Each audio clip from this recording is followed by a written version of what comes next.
At least 100 dead and more than 200 injured is the tragic toll of the serious train accident that occurred in Lower Saxony. Authorities fear that more victims lie in the rubble.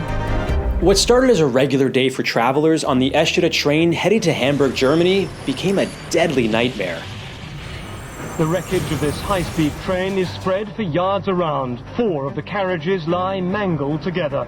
One wagon was lying beneath the destroyed bridge, and all the others were folded up like an accordion in front of the bridge. In an instant, 100 people lost their lives, and more than 80 passengers were hanging on for dear life among the wreckage. And for the brave rescue teams, it was one of the hardest and most devastating days of their lives. It was one of the worst experiences I've ever had. Such a massive accident scene.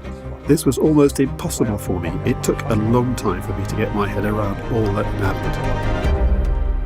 The most heartbreaking detail about this horrific tragedy is that it could have been easily prevented.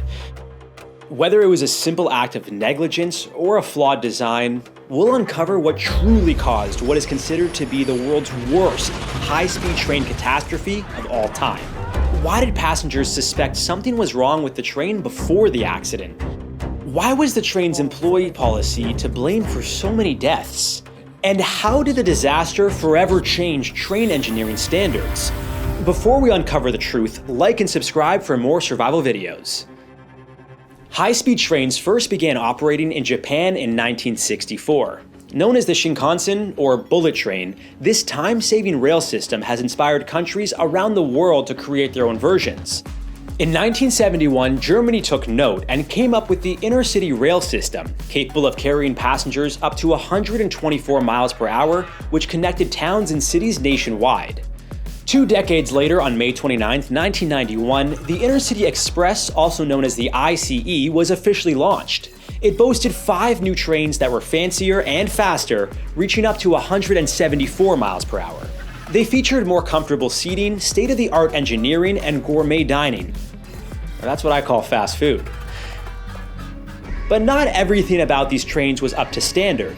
Many diners complained of heavy vibrations that would cause their dishware to shake. The company behind the ICE trains, Deutsche Bahn, had their best engineers look into the issue. They found that the solid metal wheels were causing the problem, so they quickly came up with a new design for a smoother ride. But little did they know, it would lead to a much deadlier one. Here at How to Survive, we're all about survival, even when it comes to everyday tasks like surviving the tough demands of being a video creator. But thankfully, with InVideo AI, you can save countless hours of writing, recording, and even editing. With InVideo AI as your co-pilot, you can create and edit entire videos with just a few simple text prompts. Start by telling it about the type of video you want. The more detailed the prompt, the better. And then select the right audience and platform for your video. And presto! InVideo AI will create an engaging script, find high-quality footage relevant to your videos, add subtitles, and even create a human-sounding voiceover to get you started.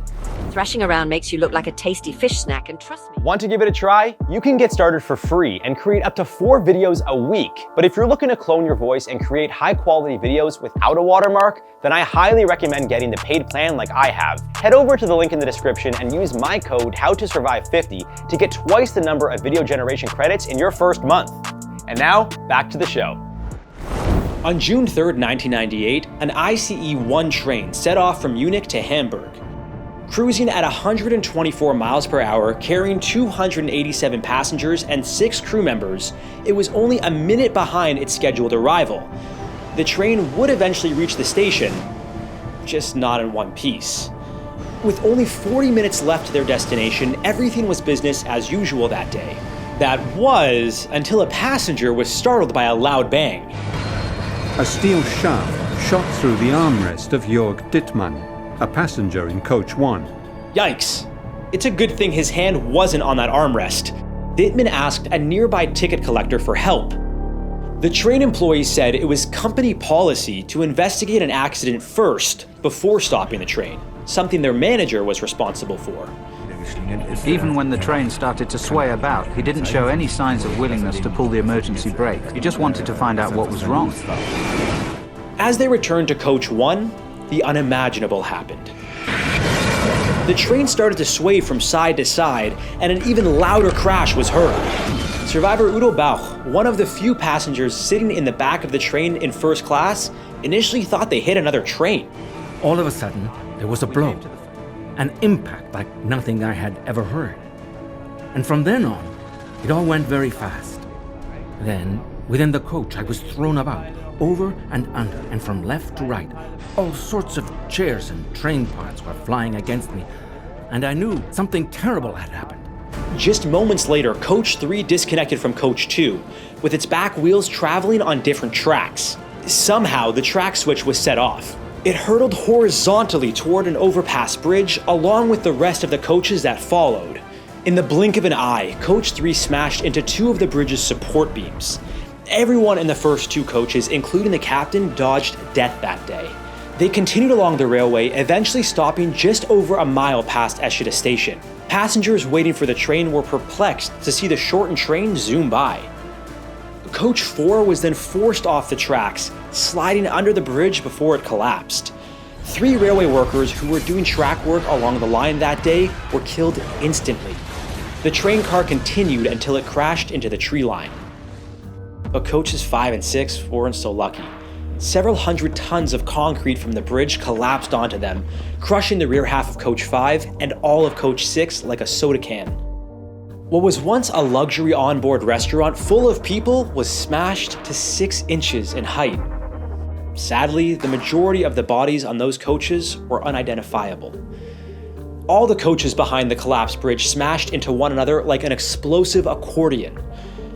A total of 101 people were killed and over 200 injured, 88 of them severely. When the Hamburg police got the call, they knew they had to act fast. After just a few minutes, what was initially deemed a local emergency escalated into a national one, with the German army and first responders from surrounding cities being called upon. Within hours following the crash, nearly 2,000 rescue personnel arrived. Some were looking for survivors, others were treating the wounded. All while chaos surrounded the entire area. It was like nothing anyone had ever experienced before. Muffled screams were heard and rescuers needed to move quickly. But believe it or not, the hardest part of all was actually getting inside the train. As firefighters and medical workers arrived on the scene, they knew it was a ticking clock to save people from the burning wreck. But this proved to be much harder than they initially anticipated for an unexpected reason: the train's windows. The original ICE cars were made with rigid aluminum frames, no emergency exits, and windows that were nearly impossible to break. First responders had to bring in machinery and cranes to remove pieces of the train and reach the survivors. Some believe the amount of time it took to get to the survivors is what led to such a high death toll. Sadly, many were left to bleed out because of how impossible it was to get into the train.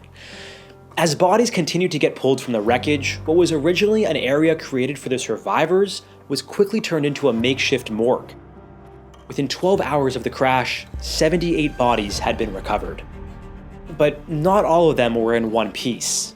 4 teams were specifically sent to sort body parts, working around the clock to ensure all the deceased were properly identified. Many of the grieving families wanted answers, but most of all, justice for their loved ones. After the wreckage had been cleaned up and all the bodies recovered, the Fraunhofer Institute for Structural Durability and System Reliability was tasked with the investigation. The public demanded answers, and the Deutsche Bahn's reputation was on the line. Slowly but surely, things started to fit together. While cleanup crews removed debris, investigators noticed scratches and missing pieces of concrete nearly 4 miles behind the crash site. This led them to believe something had taken the train off the track. 2 pieces of metal were also found lodged in the front cars, one of them being the piece that was brought to the attention of the Coach 1 ticket collector's manager. The vibrating I mentioned earlier, which restaurant goers complained about following the launch of the ICE trains, was thanks to the train's monoblock wheels. The engineers decided to replace them with a wheel tire design consisting of a rubber ring separating the steel tire and wheel body. This design is similar to the one used on trams, or streetcars as we like to call them here in North America. And although it fixed the vibration issue, it turned out to be the main cause of the crash, responsible for killing over 100 people. Unfortunately, very few tests were done to determine how the new wheels would hold up traveling at such high speeds so often. The steel shafts that shot through Coach 1 and within inches of Jörg Dittmann's hand turned out to be a part of the wheel that had snapped due to cracks from wear and tear. Prior to the crash, when the wheels were inspected for damage, everything looked fine on the surface. When the wheels were examined for cracks, in a normal solid wheel, one examines the outer tread of the wheel, where the cracks are likely to form between the wheel and the rail. On this occasion, nobody was examining the inside of the wheel, and so the crack remained undetected in inspections because it wasn't being looked for. Many sources believe that if the train manager had stopped the train when it was brought to his attention that a piece had shot through Coach 1, the disaster might have been avoided altogether. As we mentioned earlier, it was company policy to investigate before engaging the emergency brake. He was simply following protocol. But the wheel cracks and company policy weren't the only factors to blame for the disaster. Insufficient emergency procedures and poor bridge construction are also at fault, and a lack of communication between the conductor and the crew could also be to blame. If the train had been stopped immediately the accident would have happened, the disaster might have been avoided. One of the ways in which that could have happened was if the driver had some indication that there was a major fault on one of the bogies. Just to clarify, a bogie is the train's undercarriage where a set of wheels are located. The driver was able to monitor the level of toilet water on the Eschede train, but surprisingly, he had no way of knowing the state of the train's wheels. Aside from that, even after the emergency brakes were finally engaged, the train still continued for several miles. Had it stopped sooner, many lives could have been spared. And had the bridge been built with a stronger foundation, it likely wouldn't have collapsed so easily and crushed coaches 5 and 6. But there is one silver lining to all of this. It could have been much worse. The train was only about 44% full on the day of the crash. It was also running a minute behind schedule. Another train, ICE 787, which was going in the opposite direction, was running 2 minutes ahead of schedule. Had they both been on time, 787 would have crashed into the wreckage, significantly increasing the death count. For the survivors and those dealing with the sudden loss of loved ones, their suffering would continue well into the resulting trial, focused on the actions or non-actions of all those involved with the ICE trains.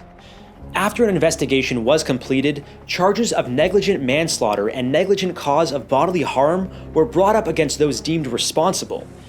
In this case, it was 2 engineers from the train operating company, Deutsche Bahn, and 1 employee from the company who manufactured the wheels. The indictment totaled 186 pages and the trial lasted 53 days. The trial was very painful because the outcome was such that no one was found guilty. The fact that the engineers were given just a mild fine. The outcome of the trial was for the survivors and the families of the victims, well, it was like a slap in the face. But Heinrich Leuven, who lost his wife and daughter in the crash, felt justice wasn't served. He argued the men on trial were being used as scapegoats. Leuven felt that rather than punishing the employees who followed orders, those responsible for running the company, including the head of the board, Roland Heinisch, should have been held responsible. After agreeing to a plea bargain, the defendants were required to pay 10,000 euros each. By 2008, Deutsche Bahn would pay 32 million euros to cover medical bills, loss of income, injury compensation, and property damages. Relatives of the deceased were paid nearly 14,500 euros, while some survivors were paid less, depending on the severity of their injuries. Later that year, Deutsche Bahn CEO Johannes Ludewig visited the site and made a statement of condolence. Many of the grieving and those affected by the disaster felt angered by this. They deserved a proper apology. Even 10 years after the incident, the company refused to take responsibility for what had happened. Immediately after the accident, all ICE trains were stopped from operating, and it was determined the new wheel tire design would be replaced with the old, vibrating monoblock wheels. New windows were installed, specifically with brake points in case of emergency. Protocols were also updated, allowing passengers to pull the emergency brake without needing approval from the train manager. Speaking of, the train manager was cleared of all charges, as it was determined he was just following company policy. It took nearly 15 years for the company to properly apologize and take responsibility. It is my heartfelt wish to express my deepest sympathy and condolences. The new CEO, Rüdiger Grube, took accountability for an incident he had no part in.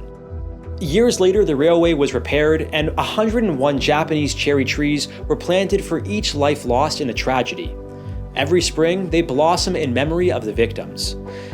As terrible as this tragedy was, it was a wake-up call for the world. It led to updated safety standards across the entire industry, better engineering, and hopefully, it will prevent anything like this from ever happening again. Sadly, it's not the only time an engineering oversight led to a mass tragedy. And it immediately smelled like death. If you haven't heard the story of the Hyatt Regency Hotel, it's heartbreaking. We did a video covering all the details, but I'm warning you now, you'll want to grab a box of tissues. Everybody stopped what they were doing and the whole lobby started to applaud. They had pulled out a little bit of life out of a whole lot of death. Stay safe out there, and we'll catch you on another episode of How to Survive.